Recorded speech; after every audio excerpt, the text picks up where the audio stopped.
Sarap. Sarap. Tara, samahan niyo ako magluto. First, kailangan natin ng clean cut beef. Siyempre, wash muna. Soy sauce? Ay, hindi pala muna. Sige, soy sauce. Lagay na rin tayo ng luya. Pwede na siguro to. Dagdagan na rin pala ng sesame oil. Sugar na rin kaya? Sige, paminta na rin. I-mix ko gamit ang tinidor.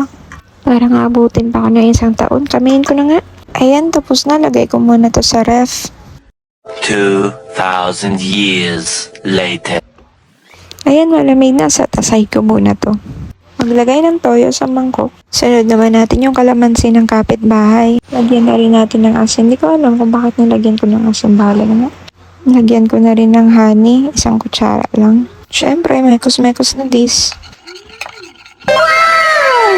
Lagay naman tayo ng 1 itlog. Naka-prepare na yung cornstarch. Ngayon, i-coat ko naman yung beef sa cornstarch. Natapos rin. Prito time! Pagkaluto sa tasay ko muna to. Sunod ko naman iprito ang white onion. Ang arte naman ng onion ko. Onion. Maarte pa rin, hayaan na nga. Nagtagpo na si beef at si onion. Wag ka, may pa-slow mo. Nag-add na rin pala ako ng bell pepper, pagpakulay lang. Nilagay ko na rin yung sauce na ginawa ko sa mangkok kanina.